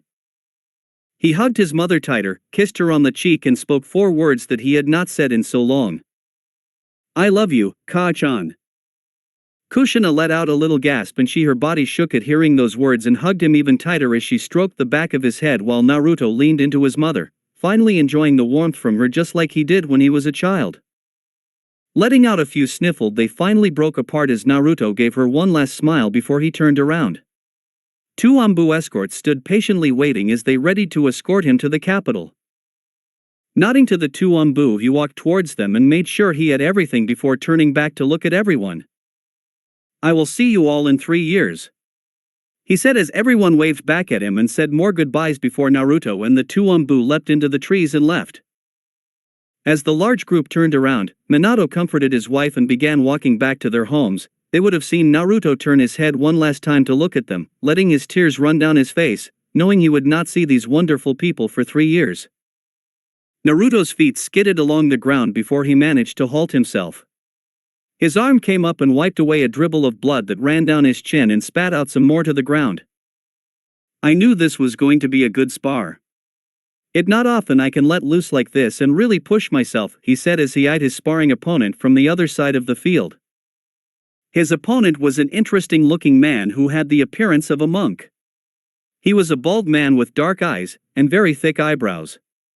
He wore the standard attire of the ninja monk, which was a white long-sleeve shirt and pants with a black one-shoulder top going over the top. He wore the sash which represented the 12 Guardian Ninja group and went barefoot. The man's name was Chiriku and was a senior member of the 12 Guardian Shinobi. He had been there since Asuma had been an active member and had been the one to show Naruto the ropes as well as became Naruto's senpai. Sparring with Chiriku was doing wonders for Naruto's training since the man was easily high Jonin level, and from what Asuma had told him about Chiriku, the ninja monk was easily on par with Asuma, who was one of the Leaf's best. He might not use ninjutsu or genjutsu like other shinobi, but Chiriku's taijutsu was very powerful and was quite knowledgeable in fuinjutsu. Pretty good, Naruto. I really have to keep on my toes, otherwise I don't think I am going to last much longer. Chiriku praised as bruises covered his arms and face as well as a few cuts from Naruto's blade. Well, I have a good sparring partner. I am just glad I can have a good match with my senpai. Come. Chiriku said calmly as he and Naruto sped forward and met in hand-to-hand combat in the center of the field. For 10 minutes the two just fought hectically and so fast that anyone who watched would just see blurs. The ground they sparred on was beginning to crack from the pressure of the pure taijutsu fight. The two met in the middle, again, and both landed a hit on one another's face, making each feel the powerful blows of the other's fist. Prepare yourself, Naruto. Chiriku said as he got in a new stance and an idol of a Buddha appeared behind Chiriku. Reigo, Senjusatsu. Naruto remained calm as so many golden aura-like arms appeared around Chiriku and were beginning to sail through the air towards him at a very high speed. He had seen his technique multiple times before, and no matter how much he dodged, he always ended up getting hit. Asuma had told him about Chiriku's greatest taijutsu technique, and now he understood why it was so fearsome. It was great in both offense and defense. Naruto readied himself before he began dodging the multiple arms sent towards him. He jumped, he skidded, he ducked, he rolled, and used any way possible to dodge the attacks. One attack skimmed his face while another managed to sail just an inch from his shoulder. I wonder if there is any way to recreate this technique? It is definitely something worth having when things go bad. He thought, though, he knew Chiriku would never teach him the technique. The technique was only taught to those who were monks at the fire temple. If you were a monk, then you could learn it if strong enough. If not, then you did not learn it. Shirako was regarded as the strongest shinobi monk in Fire Nation and one of the main reasons why he was part of the Guardian Shinobi 12. Many looked up to him as teacher and the unofficial leader of the group. Though there were only a few others of the Guardians and not the initial 12 like most thought, he was a powerful force to be reckoned with and many thought twice before fighting him. At first he was doing well, but eventually a hard hit slammed into his shoulder and Naruto went down on the ground. As he did, the other arms slammed into him, making a dust cloud from their impacts. Not bad, senpai, though you will have to do better than that. You will have to try better, young comrade. Shirako said with an uncommon grin on his face as his leg swept Naruto from underneath him and drove him to the ground. His palm then extended and aimed at Naruto's chest. However, Naruto managed to grab his wrist before the strike could land and brought his legs up to wrap around his arm and shoulder and brought Shirako down with his arm locked in an armbar. Shirako tried to wriggle out of it but found Naruto's grip was solid and his arm would not be going anywhere. He began to feel pressure and pain engulf his arm before he eventually realized he was beaten. He tapped his hand on the ground, which Naruto saw, and let him go. Naruto stood up with a happy grin on his face as he put a hand out to Shirako, who happily accepted the gesture. I believe that is now 14 victories to me and 12 for you. For now, but experience has its rewards. Shirako answered before the two began to make their way back to the compound they stayed in before heading to the temple. The other members of the Guardians were watching over the fire daimyo, so Naruto and Shirako took the time to spar and refine their skills. They had a rotor to win who would protect the daimyo at specific times and when they all needed to be there. The only times they all were requires was during meeting with clients and other important people that did not come from Fire Nation. As the two returned to their room and changed, a messenger arrived at their compound and reported they were to go directly to the throne room as the fire daimyo wished to speak with them both. After giving their answers, both hurried to change and look presentable to the fire daimyo. Since Naruto finished with 10 minutes to spare, he sat down at a desk in his room and began writing a letter to Mito. Since he joined a year ago, he messaged Mina once a month updating her and everyone else on how he was and that he missed them and hoped to see them soon. Mito was jealous of all the cool things her big brother was doing and made sure he knew it. In return, Mito would write back telling him what had been going on in the Leaf Village, how the family was and how the twins were doing in the academy. He laughed since it was always the same answer. It was boring and they wanted to fall asleep, which apparently the class Nara boy was doing. When he was updated on his two best friends, he was happy to find out that Anko had been promoted to full-time Jonin while Itachi became an Umbu captain. No surprise there, since Itachi was quickly becoming one of the strongest in the village and one of the best shinobi they had ever had. Mina would also write back comments or reply from his parents, namely his mother. Kushina wanted him to know how much she missed him and that she was praying every night that he come home safe and sound. His father just spoke about how proud of him he was and that he looked forward to the day he returned home. Finishing his letter and attaching the sealed note on the back of a messenger hawk, he opened his window and let the hawk fly to Konoha, where he would probably get a reply by the end of the week.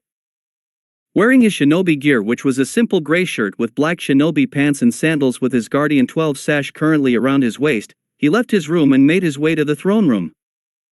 Throne room. Entering the throne room, Naruto saw the 7 other companions already standing in a line, none saying a word as they waited for the arrival of the fire daimyo. They were currently looking to fill the other 4 spots on the Guardian Force, but so far had come up short. He knew they sent many to Konoha, but those from Konoha almost always turned it down. Naruto could not fathom why people would turn up such a chance, and like Makoto and Asuma had told him, it was a once-in-a-lifetime opportunity. The throne room was the definition of grand and fancy. Its walls and floors were pure white and made of marble, with multiple tapestries all hanging around the room, all so beautifully made it was like the pictures were alive. At the end of the room were 4 white pillars, 2 to a side next to a golden red throne with 4 steps that led up to it. Behind that was a giant symbol of the fire kanji. He got in line and nodded to his other members, who all nodded back before waiting patiently for the daimyo. They did not have to wait long, as 5 minutes later the giant doors to the left of them opened up and the fire daimyo walked in with a few guard around him and took to his seat while his guard stood at the side of the steps. He was a thin man with a gaunt-looking face and beady black eyes. His was quite tall and had slightly tanned skin, though much lighter than Naruto and his family's. He had bony cheekbones and wore his traditional royal clothing and headpiece. While Naruto, though the man was a very fickle and indecisive man who could be swayed very easily, he was not as stuck-up and pompous as Naruto had once believed or how his mother described him. He was actually a pretty nice person and had taken a shining to Naruto since the daimyo was fully aware of parentage and personally wanted him to be one of his guards for a time. The room was silent as the daimyo slowly fanned himself with a small fan he always carried. His family was probably elsewhere around the palace while his wife was most likely chasing around the demon cat of her Torah. That stupid feline gave every shinobi in Konoha the shivers. "Afternoon everyone, and thank you for coming," the daimyo said as the guardians all bowed. "Hi daimyo-sama," they all said in unison before they stood back up to listen to the announcement that the daimyo had for them. "In 1 week the Earth Daimyo of Earth Country will be making his way to my palace for a meeting of a possible alliance between Fire Country and Earth Country. It is to help set up some trade routes and to see if we can calm the tension between our respective shinobi villages." The guardians all nodded before the daimyo continued. "The Earth Daimyo will be coming with a guard of IWA shinobi that I have been told will be led by the Tsuchikage's son Kitsuchi. I also hear his granddaughter will be coming as well. Now, since I know the relationship between IWA and Konoha, I expect all of you to be on your best behavior, and anything less than that will not be tolerated. You are here to protect me from those that wish to harm my family and myself." Again they all nodded while Naruto felt his stomach suddenly become a little uneasy and nervous after hearing that Kuratsuchi would be coming again. He did not think he would ever see her again, and if they did then it would be in battle. His feeling towards her, if anything, had gotten stronger and he was still trying to figure them out. No other girl he thought about made him feel this way. In the back of his mind he wondered if she felt anything for him after their brief kiss, though he kind of doubted it. "My full family will be here to welcome the Earth Daimyo into our home, and our meeting will occur during the next 3 days. I will want 4 of you to watch myself during these meetings, whilst the other 4 of you will watch over my family. Is that clear?" he asked, scanning the face of his guardians. "Hi daimyo-sama," they repeated again as the daimyo nodded. "Good, very good. Their shinobi will be housed in the quarters around the Earth Daimyo, so be warned not to start or try anything with them and do not cause any unnecessary trouble." The guardians all nodded and began to walk away. "Naruto, a moment please," the fire daimyo called as Naruto stayed behind as the rest left. As the doors closed, only Naruto and the fire daimyo with his samurai-like guards remained. "Tell me Naruto, will the IWA shinobi be causing a problem for you given the distrust your parents have for them as well as the hatred IWA shinobis are noted of having for your father?"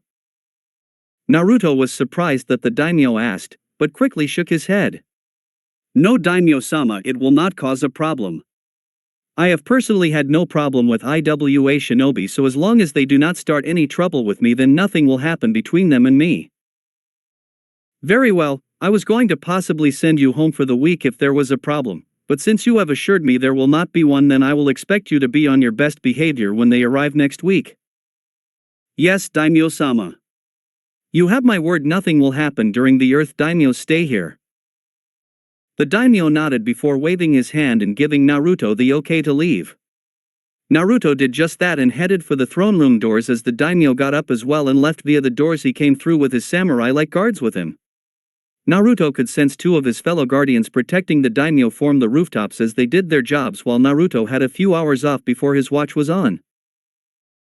Naruto walked in his room and lay down on the bed as he took a book out of his desk that read Fuinjutsu Level 7.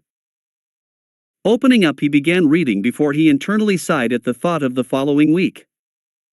Next week is going to one long week, he thought before he began to read. 1 week later. Naruto stood beside Chiriku as all the guardians watched over the fire daimyo from both of his sides as the fire daimyo stood at the front of his family with the palace servants all to the side as they watched a convoy head towards them with a large carriage directly in the center and being protected by IWA shinobi that could be seen as clear as day. "Here they come," Naruto whispered as the others all nodded. "Let's hope this visit stay peaceful." Sora spoke. Sora was a monk from the fire temple that arrived to join the guardians just 4 days ago. He was a little younger than Naruto but was quite formidable in the temple's teaching and used various wind jutsus. He had the same attire as Chiriku, but had a full set of light blue hair that went down to his chin. Naruto glanced at the IWA shinobi and already spotted that Tsuchikage's son since he was a good head taller than the other shinobi and was a lot whiter. He looked poised and focused as if ready to take someone's head off with just a moment's notice. It was not until they got closer that Naruto saw that behind Kitsuchi was none other than Kuratsuchi.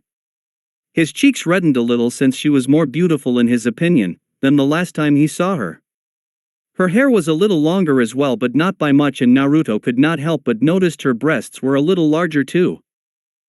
When the convoy arrives, the carriage stopped and out came the Earth Daimyo. He was an older man with a very prominent, gray beard and mustache and his eyes have dark marks underneath them. His face was further accentuated with creases running from his eyes. He wore the standard attire of the daimyo. "Welcome my friend. I hope your journey here was without problems," the fire daimyo asked as he shook the hand of the older daimyo. "It was fine. A few bandits thought they would try their hand at killing me but my guards made short work of them," he said as the IWA shinobi stood proudly behind him. "Then I thank your fine shinobi for getting you here safely. They have my thanks." The fire daimyo spoke as he nodded to the IWA shinobi as Kitsuchi nodded towards him in acceptance. "Come, you must be tired from the journey. I think some tea in the garden is in order." The fire daimyo then led the earth daimyo away into the palace while his family introduced themselves and followed behind. Kitsuchi followed as well as did another IWA shinobi while the others were being led by one of the servants to where they would be staying. Chiriku and Sora did the same while the other guardians went about their own duties. As Naruto walked away his eye crossed over to Kuratsuchi and found she was staring at him. It was the previously look she gave him where it looked like she was trying to study him or when she narrowed her eyes in their battle. This was more curiosity as if she was internally fighting over something. When their eyes met he saw a very faint bit of red appear on her cheeks before she shook her head and walked away. As she walked away Naruto's teenage urges kicked in and could help but watched as she walked away and swayed her hips a little as she did. "Kami, that's just cruel," he thought to himself before he shook his head as well and went in the opposite direction. He was on night duty to guard the fire daimyo tonight so he planned on getting as much sleep as he could until then.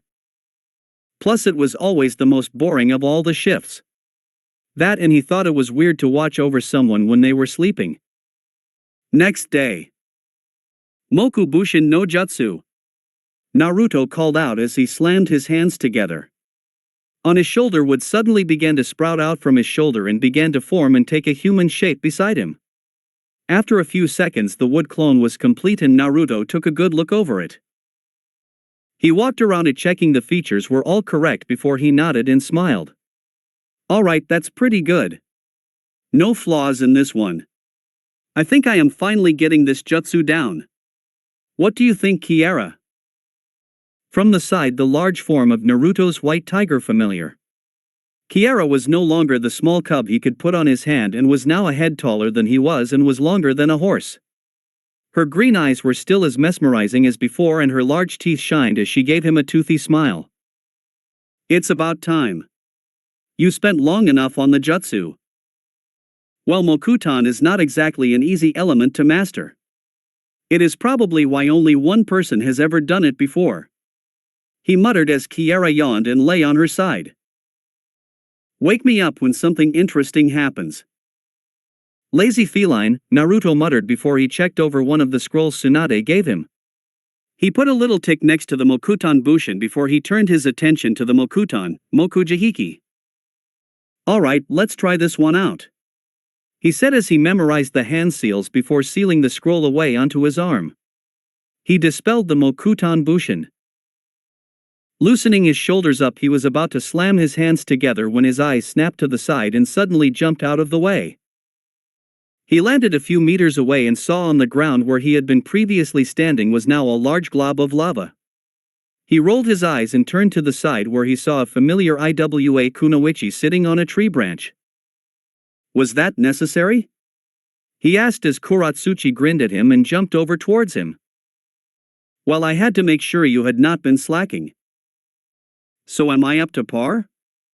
Naruto asked as he crossed his arms while Kuratsuchi smirked. For now maybe, but it's still early. Besides, we have a score to settle. Remember I said we would have some kind of rematch the next time we see one another. The Fire Daimyo already warned me not to start any trouble.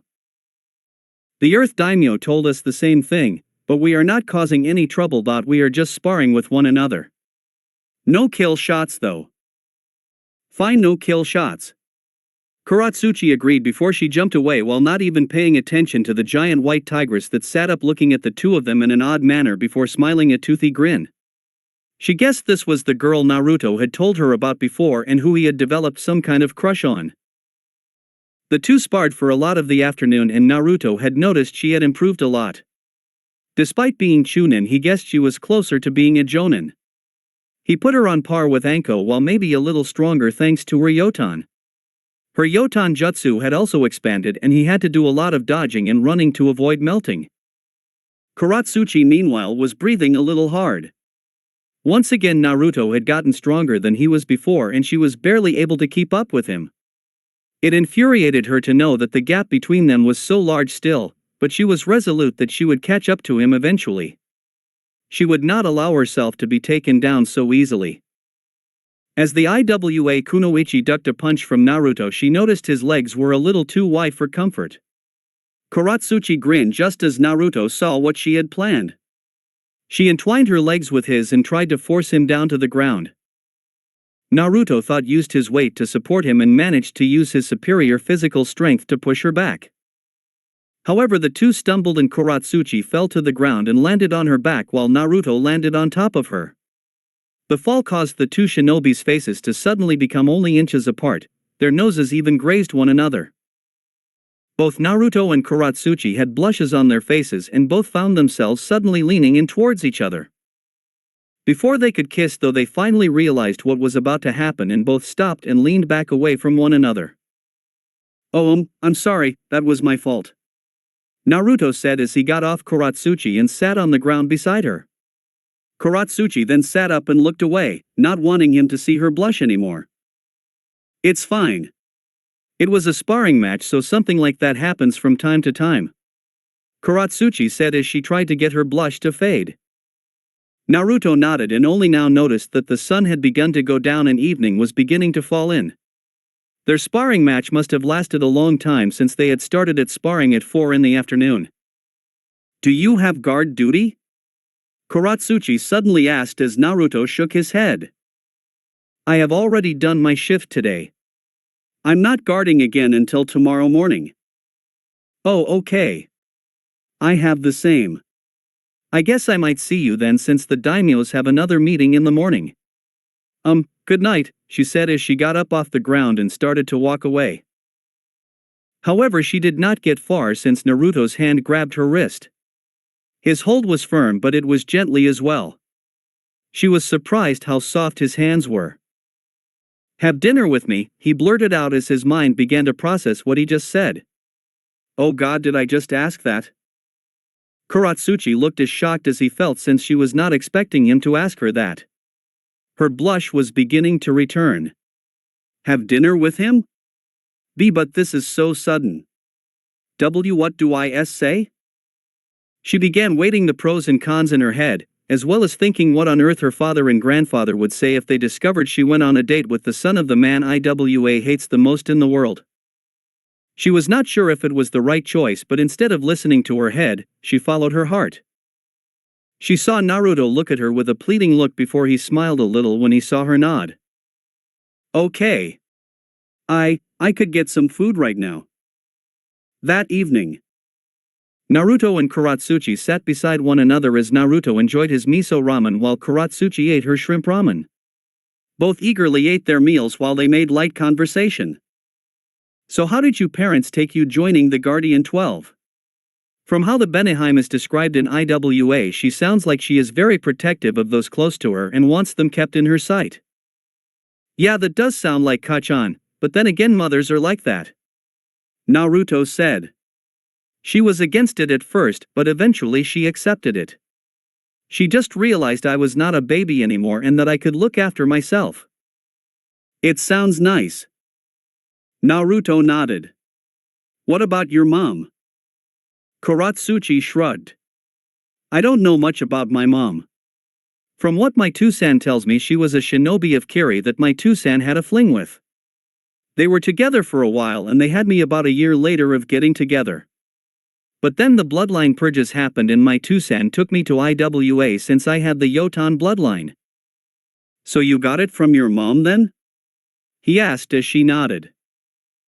She is still alive from what I am told, but my Tusan said that the welfare of Kiri had to come first and that she had to help put it right. Apparently she was young as well when she had me, barely 18 years old while my Tusan was 23. Did he ever tell you her name? Naruto asked as he took a piece of pork in his mouth. Only her first name. My mother's name is Mei. Mei Ha? That's a pretty name. Do you think you will ever meet her? One day, hopefully, as long as the rebellion wins and takes over from the Mizukage. I always wondered what it would be like to have a Kasan. I love my Tusan and even my grumpy old Gigi, but there are some things that only a daughter can really go to her Kasan with. I just hope I get the chance to meet her one day. Naruto nodded. Though his relationship with mother had been strained until he left, when he had a problem that needed a woman's opinion he would have gone to Tsunade or Makoto. Makoto, since she was like his aunt, and Tsunade because she was like a second mother to him. So do you have any goals? Being a kunoichi, you must have a dream. Naruto asked as he pushed his bowl away and out his head in his palm as he listened. Kuratsuchi tapped her chin before she spoke. Not really, to be honest. Just to one day become a well-renowned kunoichi and then maybe have a little family of my own one day. What about you? The same, to be honest, become a well-known shinobi, be strong enough to protect those I love, maybe aim to be Hokage one day since the job kind of appeals to me, then a little family of my own. Well, you are already in the bingo book, so you are already well known. You can mark that off the list. Kuratsuchi commented. Oh, I know. I think I have your grandfather to thank for that. He said as Kuratsuchi looked a little sheepishly at him. I am sorry about that. I tried to reason with him, but while he was thankful to you for saving me, he also recognized that you were getting stronger as a potential threat. He was just following what other Kages or shinobi would have done. Naruto sighed. I guess, but it was a bit of a horrid way to say thank you. Kuratsuchi went a little silent since she knew he had a good point. After a few moments of silence, she stood up. I should probably get back to my room. We both have early shifts after all, she said as Naruto nodded and got up as well. I will walk you to your place of residence. It's the least I can do as a gentleman. He said as the two began walking side by side with Kuratsuchi giving him a small smile as thanks. They walked in silence as they wandered around the capital before they made their way back onto the grounds of the palace. They walked in a comfortable silence since both were just enjoying the night air and the sounds that nature was making. As they made it to where Kuratsuchi was staying, she briefly turned to look at Naruto. Thank you for the meal. Today has been quite nice. She said as Naruto nodded. I was thinking the same. Well, I guess this is where we part ways. She said as she turned to walk away, but stopped when a small burst of courage hit her again like it did 2 years ago. She bit her lip but leaned towards Naruto to kiss him on the cheek. However, Naruto turned to look back at her and her lips planted themselves on his lips. They stayed like that for a few seconds before they broke apart as both looked a little shocked from what just happened. Neither said anything as they looked at each other in shock at what just happened. After staring at one another for a few seconds, they did the most logical thing they could think of. Kuratsuchi jumped him and slammed her lips into his lips while Naruto picked her up by her legs and leaned her against a wall. Oh God, you don't know how long I have wanted to do this. Kuratsuchi said as her hands went through his hair. Naruto was no better as his hands were in her hair and going along her thigh. That kiss you gave me 2 years ago has been the only thing I could think of since then. God, I have wanted to kiss you so badly since then. They stopped talking for a few minutes as they just kissed and just enjoyed the moment. Eventually, after 10 minutes, they broke apart and Naruto settled her down. Oh God, that was amazing. She said as she could still feel his dominating lips against her own and how good it felt. As she revealed in what just happened, what had just happened eventually began to hit her. She just made out with a Konoha shinobi, not only that the son of the Yondaime. Naruto was too gobsmacked to really talk. I should go. Kuratsuchi said, but before she could go, Naruto grabbed her wrist again. Have dinner with me again tomorrow. I want to go on a date with you.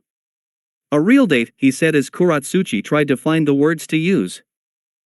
The damage had already been done in a way and Kuratsuchi wanted to feel those lips of his again. Though she was open with her family, perhaps there was something she could keep to herself. Okay, she said before giving him a quick kiss again before she left for her room. Few days later. Naruto stood beside the guardian shinobi 12. He watched as the Earth Daimyo shook hands with the Fire Daimyo before getting into his carriage and began to make his way back to Earth Country with his shinobi walking from the sides of the carriage. As they began to leave, Naruto's eyes caught Kuratsuchi's just like they did when they arrived at the palace over a week ago. Naruto grinned a little when she saw Kuratsuchi give him a wink and blow him a quick kiss while no one was looking. He winked back before mouthing, "See you soon. Look forward to it." She mouthed back before she turned away and focused on the mission at hand. Something you want to tell us, Naruto? Shiriku asked while Naruto shook his head. No senpai, absolutely nothing. He said as he covered a small hickey that was on his collarbone. Kuratsuchi meanwhile did the same thing as her father noticed she was wearing a light pink scarf around her neck that he had never seen before. Kuratsuchi did not feel like explaining where the hickeys came from since she and Naruto had made out every evening when they could. Something you want to tell me, Kuratsuchi? Kitsuchi asked but saw his daughter smile and shake her head. No Tusan, nothing at all. That's it for today. Remember to show your support to the creator of this story if you enjoyed it. If you would like more parts of the story to be uploaded, leave a comment and subscribe to get notified when the story continues. Bye-bye for now, and I hope that you all have a wonderful rest of your day.